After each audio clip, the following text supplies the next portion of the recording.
Hey, what's up? It's Kit time for another video.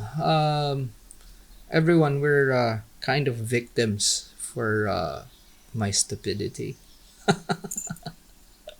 So I'm doing everything I can to salvage this video because I ran out of materials. You're gonna have to bear with me, okay? So what we're gonna do is actually narrate everything that we've done, but I'm showing how to make these. These are casting spoons, and with today's inflation and all this, it's actually kind of a good idea to have this in your back pocket, just so if there's a need you could actually make them, and they're really cheap. Now I bought a 3-pack, and it made me 3 lures, okay, and it was for literally $1. And I'm pretty sure that there are a lot of people everywhere on earth that can just go to a shop at the corner and can buy these things. Now, these things vary in thicknesses and styles. So, you can literally make different styles. Now, for this particular one, as I'm showing in this clip right here, um, it's featureless, okay? And it's kind of thick, so it's on the heavier side. Now, uh, it's stainless steel, so processing it might not be as easy and straightforward as we want. So, I'm using an angle grinder to cut things, and also a drill to drill the holes. Now, I have a drill press. If you have a handheld drill, that's no problem. Okay, and if you don't have an angular grinder, mine is on a base so that it's just easier to handle. But if you don't have a base, that's fine. Or if you don't have an angular grinder or an angle grinder, what you could do is just use a steel saw. Okay.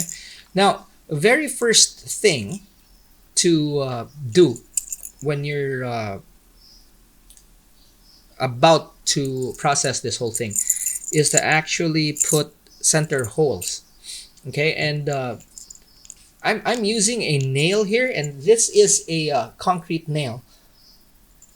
So it's built with high-speed steel, I think, or something like that, but it's tough. Okay, so it's not your ordinary iron nails. These are steel concrete nails. So I'm using it as a center punch, and as you can see there, it's actually doing a good job. This is stainless steel, so it's kind of hard. So you need something that's harder to make these center, what do you call that? Center punches. I don't know the technical term. Okay, so but if you have that, you will have an easier time with your drill. Now, I don't have the best drill press in the world, so the blade kind of dances around. Now, you could see that I made a mistake there, but that's fine. You could actually either just use the second one, the second punch, or whatever is the most accurate one, and then go forward from there. There's two that we need to punch so that we can find the center. Now, what I did here is to flip it around the untouched side so that I can get a perfectly center, what do you call this, punch. Now, another thing that you might need is a bench grinder, which I have here. Now, if you don't have one of these, you could use a file, although the process will be a bit tedious, and it's gonna take you a lot longer, but you'll need a file to be able to work with this. Because, see, here's the thing, right? You need to kind of thin this down right here, this side, okay, the back, and then the front, and this is exactly what we're doing here. Second step for this is to cut the butter knife. Now, for me, I have a base, and this base has a vise. Although this vise doesn't really hold that well, it's a means for me to cut this thing somewhat straight.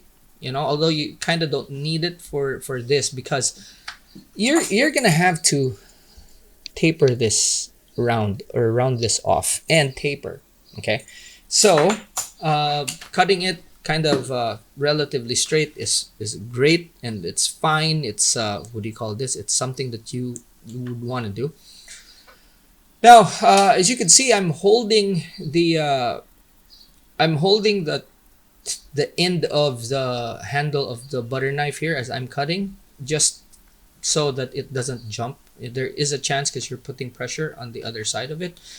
And then I've also realized that I cut too far.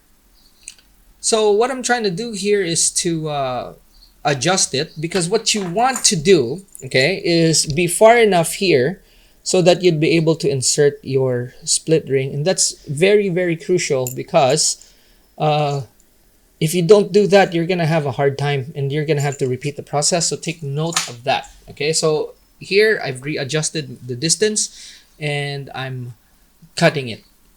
So the more you do in the production process, the less you would do in the finishing stages. So as much as possible, you really have to make things easy for you, for yourself, just so kind of like provisioning for the next step. So that's very, very important. Sparks fly, so just be careful when you're doing these things around animals, kids, and stuff like that. Oddly enough, while I was cutting this, there was a bee flying around. I don't know, maybe it was kind of entertained by the sparks and stuff. Now, another thing with this sliding holder is that you could see me just going back and forth, just so it's easier.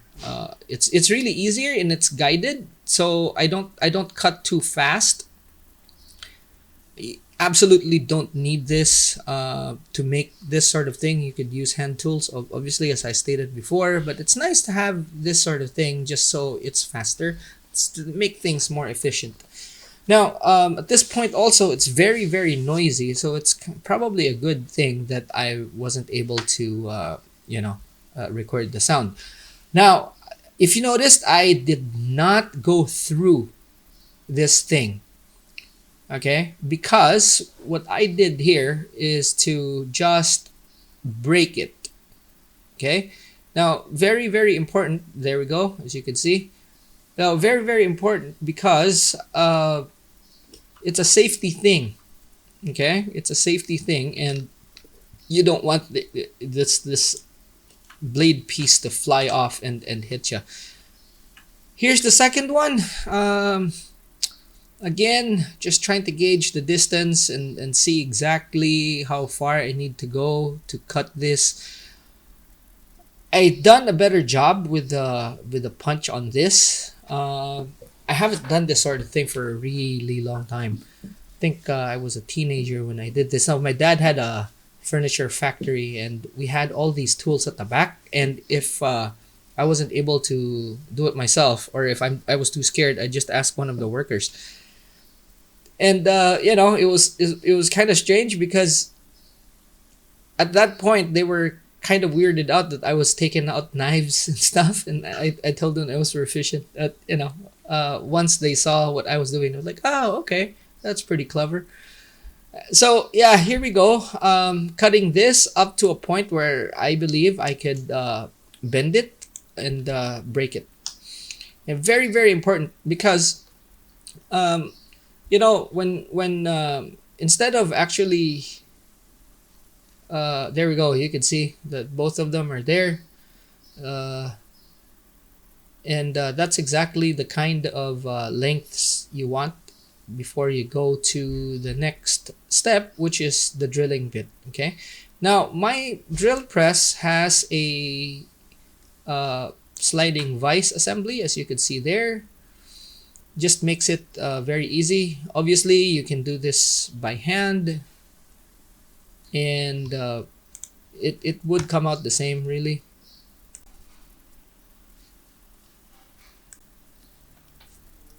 Drilling the holes,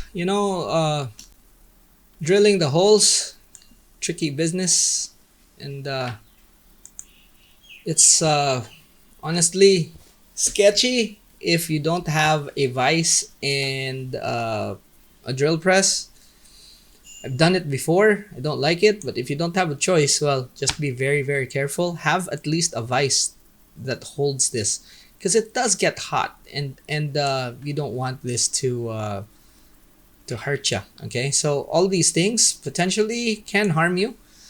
It's also a very good idea to lube the cut while you're drilling. You know, just give it a bit of a squirt of a lubricant or oil, just to make things easier.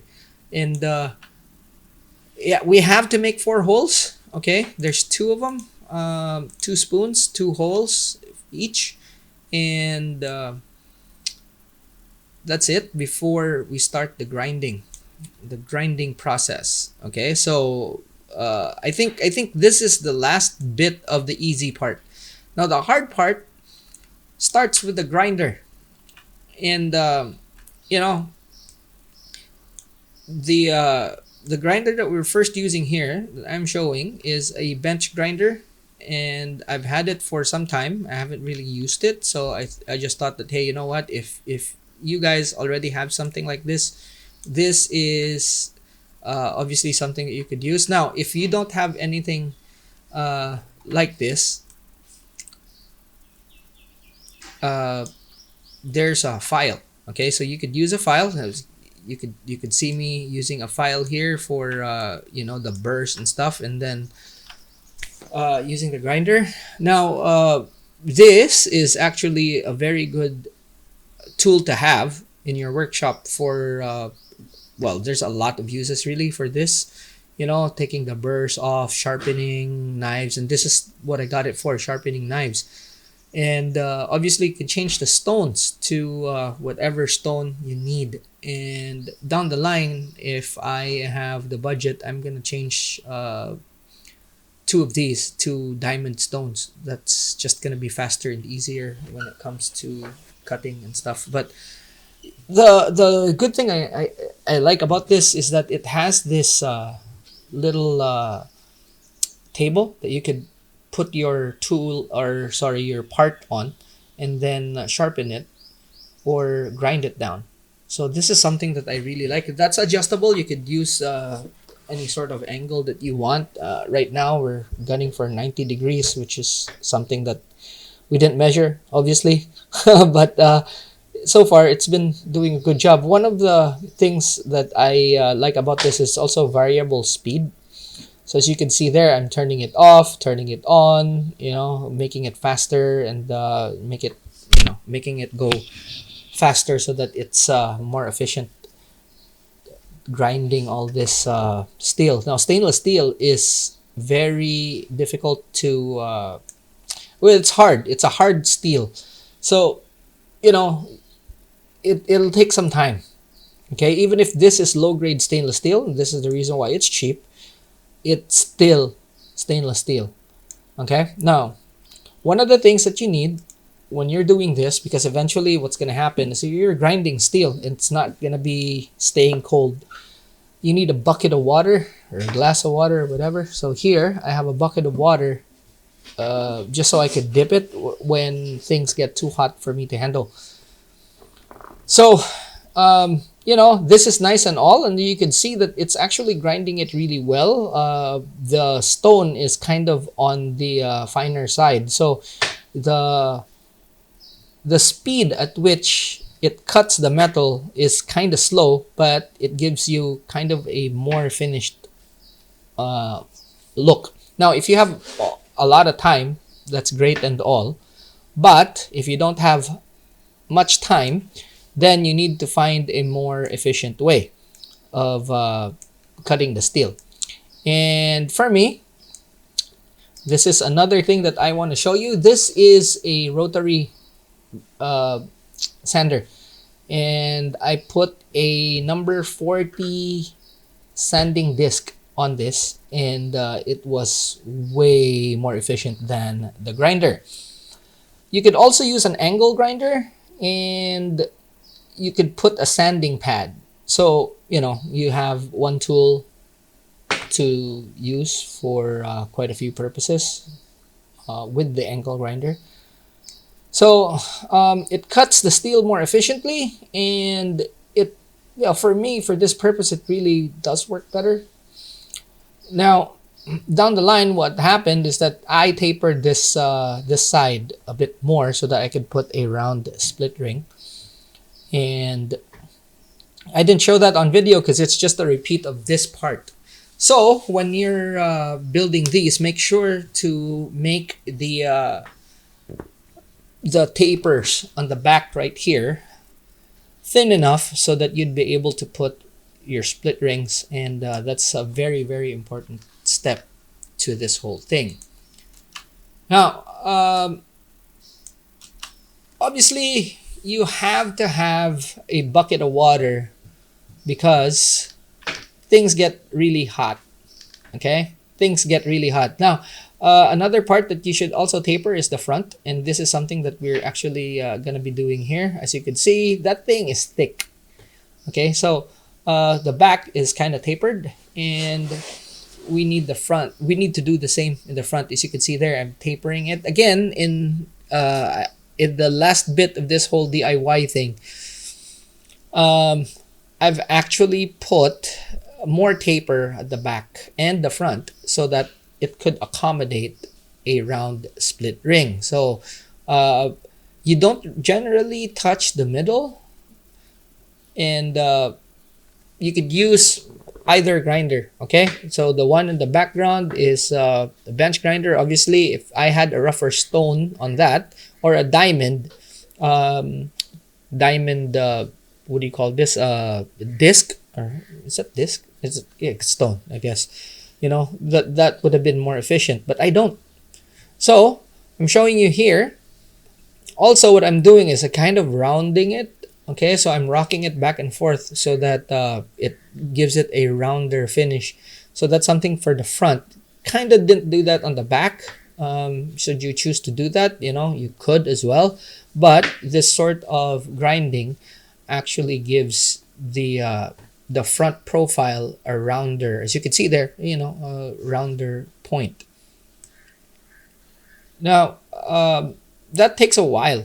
That really takes a while. And after all of this, what I will do is actually use another part of the grinder. As you can see here, this bench grinder comes with a buffing wheel of sorts. This is a very rough buff that I'm doing just to give it a more finished look, because the number 40 sanding pad is very, very, very rough, and it left a lot of scratches on this thing. So, you know, I carefully buff both sides or both ends of this spoon just to give it a what do you call this, a finished look. But see, here's the thing, right? You don't need to. At the end of the day, you really don't need to. This is a unnecessary step, I think, and I honestly believe. But there we go. Those are our spoons. And then what we need to do is go inside, and I'm gonna pass you over to myself here, and we're going to talk about bucktails and all of that. This is not going to be easy because of how this thing is actually you know, sized. Okay, but I really want to do this. That's the problem. So I'm gonna have to suffer through this, and I'll show you guys exactly what I'm thinking of right here. So what I will do is I will clamp on the wire as much as I can with as much force, okay, on that edge right there. Oops. Okay, and then I'm going to proceed to, okay, what's gonna happen is I am going to bend this. Okay, I'm gonna bend that, and then I'm gonna start wrapping. And the reason why I have it there in this strand is because that needs a lot of support when you're wrapping stuff like this. And also be prepared for this to spring out, because there is a huge chance that it would. Okay, so just be just be careful when you're doing something stupid like this. So see, that's what I'm doing. Okay, then just bend like so. Okay, now that I'm there, all I have to do then is form the handle. Okay, the recording just glitched. And then I am going to try and break it. So there's the result right there, as you can see. Now, something for you guys to actually do. Okay, if make a mark on this thing. Okay, like just like that. So there's a mark on that thing. Now I'm going to reclamp this. Okay, I'm gonna reclamp it here. Snug, bang, just like that. Okay, and then I will make another turn as much as I can, like that. Okay, and then try to get my bend just over to where that cut is. Okay, bang, just like that, it gets cut. Now this thing isn't straight, so we're gonna straighten it out. Okay, as you can see there, that's not straight. So what we're gonna do is going to bend this in. All right, not the easiest thing to do, but you can kind of pry it.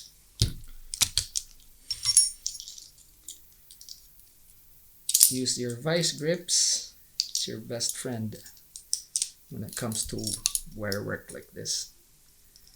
I want to kind of put that there where it bites. Okay, and then I'm gonna try and bend this in.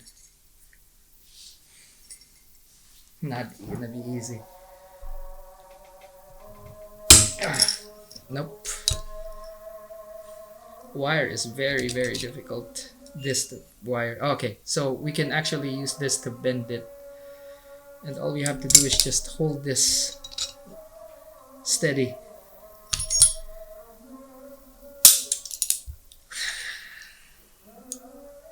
Never easy. This never easy.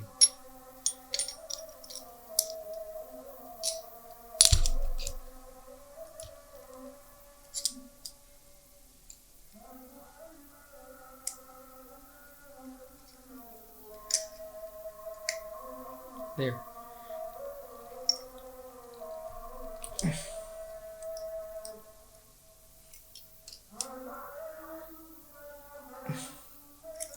There we go. Okay, so that's straight, as you can see. Finally, right? Okay, that's straight. Now, actually want to put a swivel on this thing. So basically, you have that, a short piece of kind of like leader, okay? And then I'm gonna put a swivel, because this kind of already acts like a solid ring. I'm just showing you the possibility, guys. Okay, I'm not saying that this is the be all and the end all of things.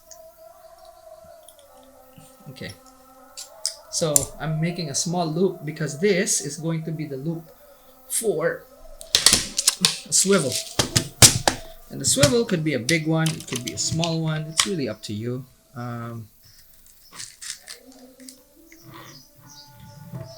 Okay, I'm gonna find the appropriate sized one for me here.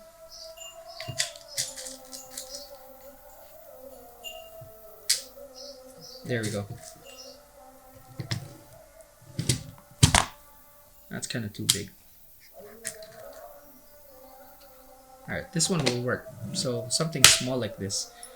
Because a smaller swivel actually makes it move a bit more rather than a bigger one, because it takes very little movement for a small swivel to make it move, whereas for the big one kind of needs to really have a lot more energy. Okay, so we will clamp on this. Wow.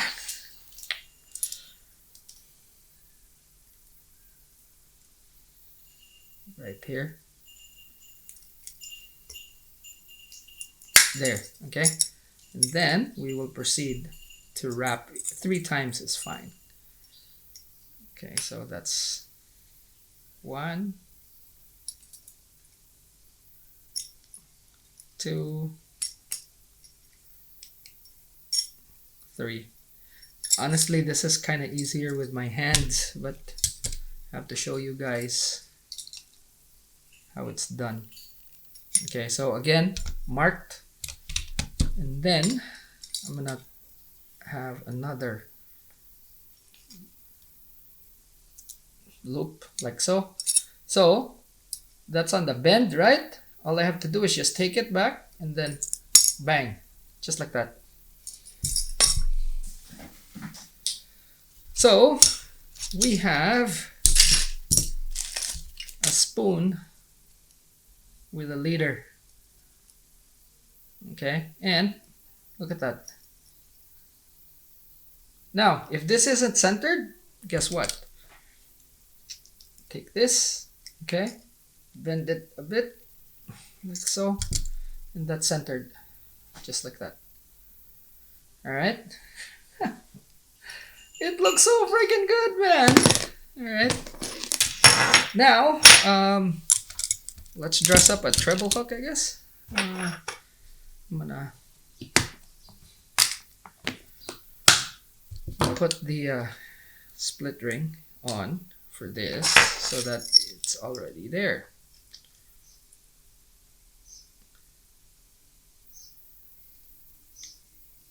There we go. Put that in.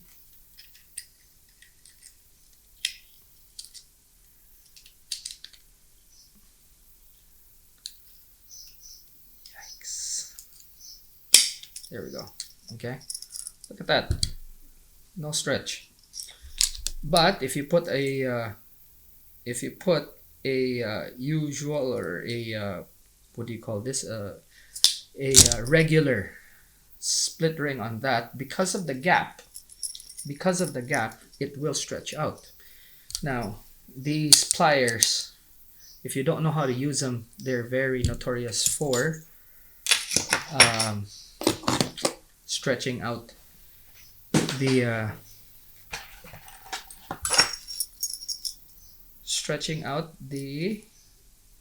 split rings. So this one,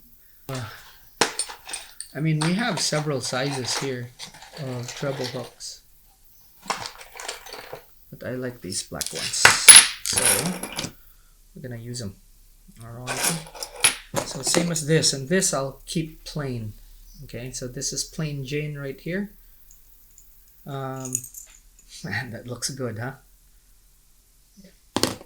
So this one, let's put some dressing, and just to keep things simple, we're still going to be using the bucktail that we've been using. This is actually the leftover bucktail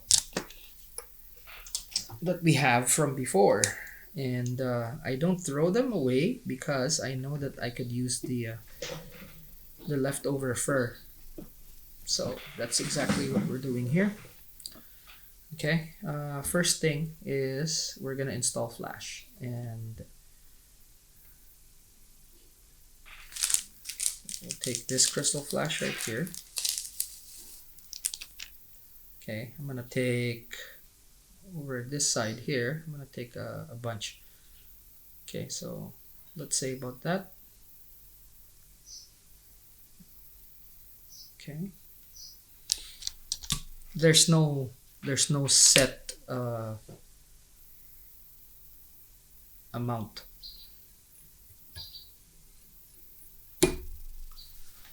I'm gonna wear my microscopes because this will. Wah! This makes me see better, although I can't see my monitor. Okay, so what I will do here, I'm gonna take a bit like that. I'm not gonna even gonna measure it. Okay, so this is gonna be kind of like two sides, and then I'll cut a bunch just for one that has a kink. I'm gonna take that off. All right, so I'm gonna put that there. Okay, so see that? I'm putting it on that side. 1, 2, 3. Okay, putting it on the top side of this.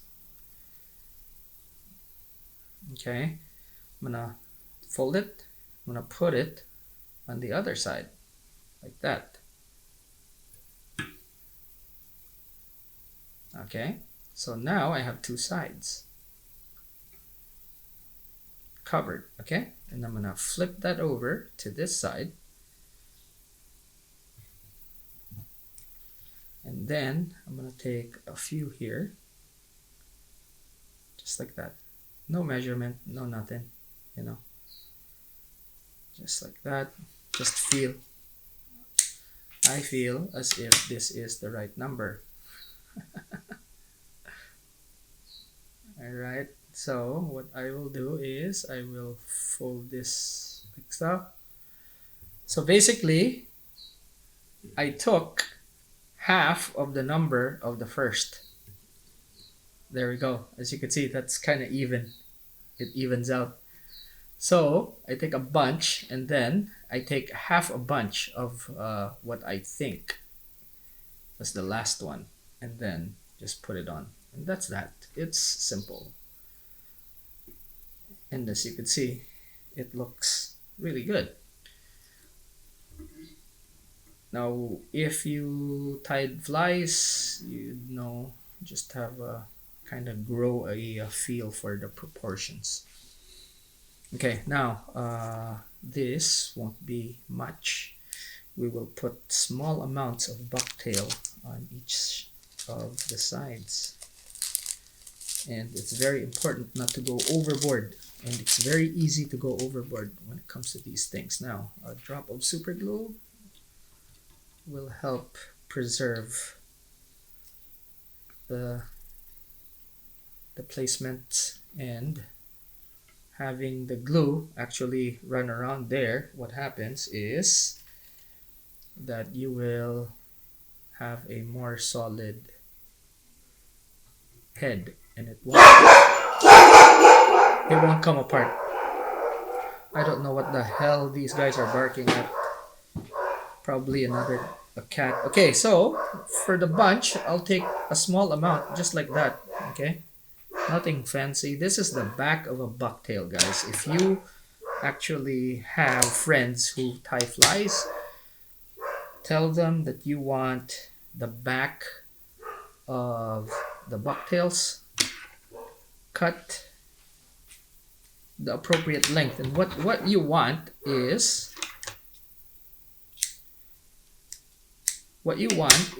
to cut this a bit short so that it just extends past the, what the heck now? Okay, come on. It won't zoom in. There. Okay, so what you want is for this, let me fix it so you guys can see clearly. There you go. So what you want is for this to be just past the barbs. Okay, and then you see those tips. So just lay them down like so. Okay, let go. Now, it's important that you actually kind of spread this around like that. Okay? Boom, just like that. Now, you go to the other side. So, each of these flat sides of the treble. You dress again a very small pinch, okay, just like that. Don't go overboard. Okay, cut from the skin just like that. See how it's cut like that. Now, very important, clean the fluff from the back. Okay, so here, there we go. See the fluff. Okay, measure, you want it to be there like that. Now here's a trick when you're cutting. Okay, when you're cutting, don't cut straight, cut at an angle like that, going up. Okay, so my angle, instead of cutting straight like that, I will cut at an angle like this. Okay, and it'll come out as straight. So you can see there. Okay, so you cut it at an angle, a slight angle, come out straight. If you cut straight, it'll come out like that. This is how hair behaves. All right, now if you have a rotary vise, this is going to be a simple operation. If not, then a little bit of a challenge, but not impossible. Okay, did you see what I've done there? I've just put 2 loose wraps. Okay, now I will press to spread them just like that, and then have my wrap on that. That's how you control bucktail, especially that bit right there, because this tends to flare. Okay, now a little of this goes a long way, because as I've mentioned, this thing actually flares. Okay, so you don't need much to actually have a head or a treble that would look full. Okay, what I will do is I will flip this over so you guys can see. All right, just like that. Otherwise, it would have been very difficult to see, because it'll be like that. Okay, so much better like this. See, as you can see, it's actually, it looks full. It doesn't look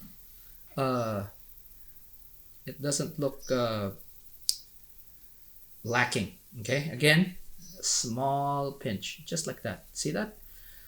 When you're fly tying, it kind of just, it's weird, you know, fly tying, the measurements are like a pinch of this, a pencil width. It's but you'll get it after a while. You get it.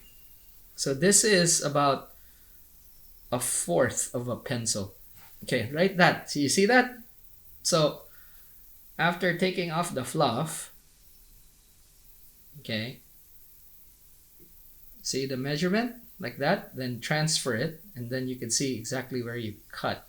Okay, which is for this particular one, we have to cut here. Okay,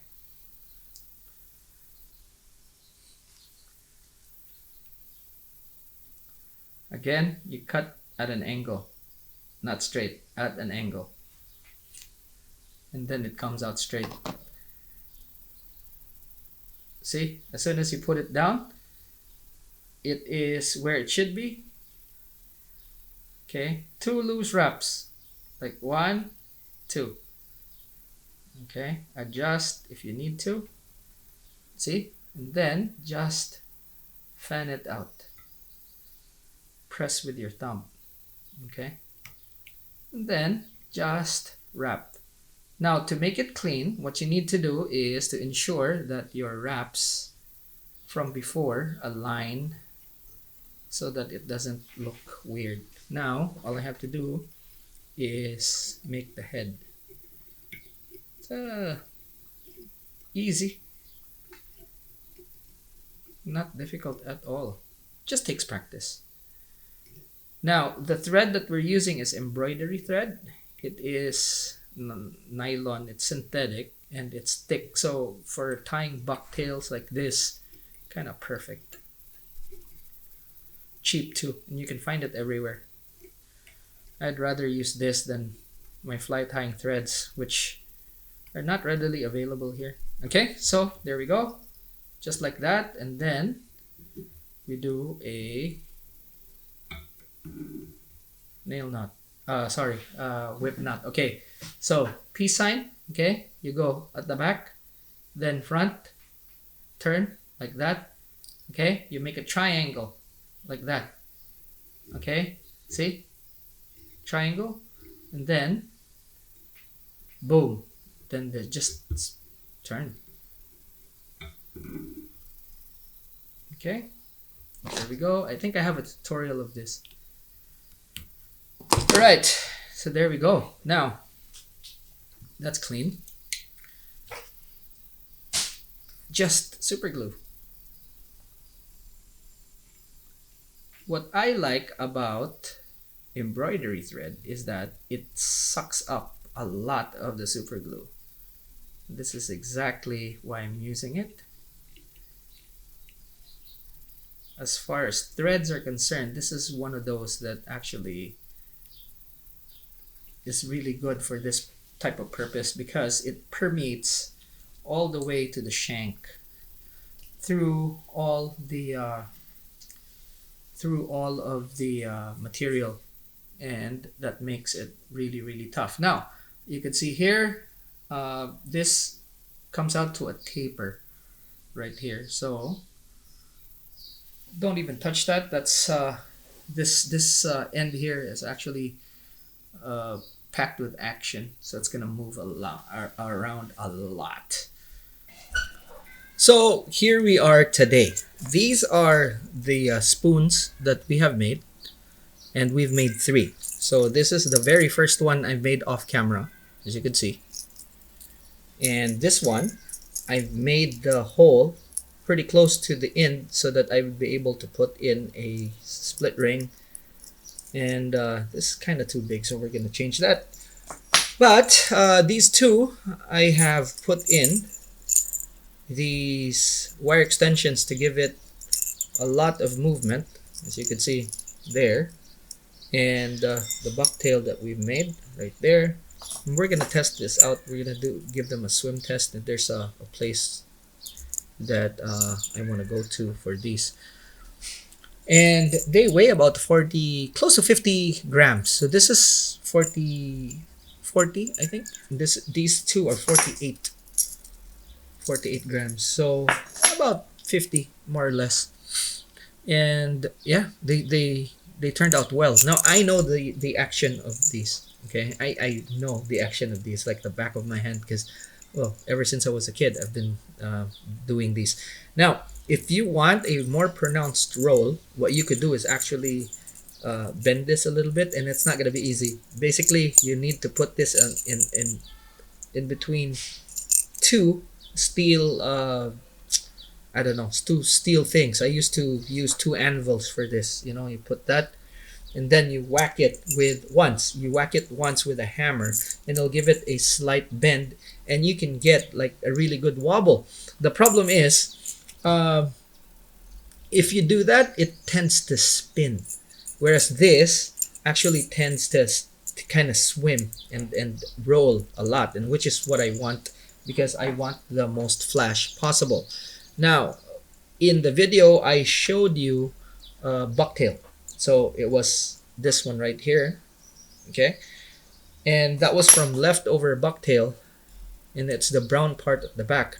But see here, I used craft fur, so you could use it as well. I mean, you could pretty much use any material, shiny or not. Feathers you could use as well to do this. And synthetics will last a hell of a lot longer than natural materials, so just take note when you're building something like this. Okay, now the purpose of this trailer is to keep the treble in position. That is it, because it creates drag. Otherwise the treble is going to be hanging down like that because it is heavy. So a little bit of resistance actually keeps it like that, and when you're working it, it basically swings like a tail. So very attractive. Now one thing to note about these things is that to increase a hookup ratio, you have to put in oversized trebles. As you can see here, these are super oversized. So not super oversized. This is about roughly 2 times the size of the hook that's supposed to be for this particular lure. Okay, so this is 1 size up. This is 2 sizes up, just for your reference. Okay, and this one is 2 sizes up as well, as you can see. All right. So for about $1 and change for the hooks and the split rings and other hardware, you can actually build something that's pretty cool. I mean, these look like they're store-bought, and if I put this in a shop, people would probably wouldn't notice that it's just kind of, especially if you buff this, you know, so that it gets the shine back.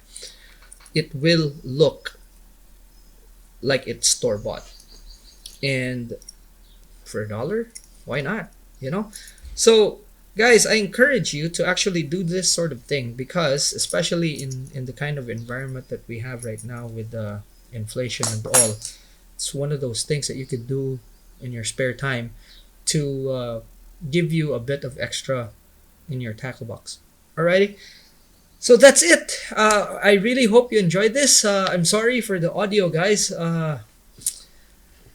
Man, and you know what? I'm about to go to the beach and test these out with the same microphone, but I have it fully charged, so hopefully we'll do better. Alrighty, so that's it for this video. Thanks so much for joining. Again, if you haven't yet, subscribe to the channel, share this video with your friends if you think that it will benefit them, especially in the current conditions. Obviously, it's very helpful.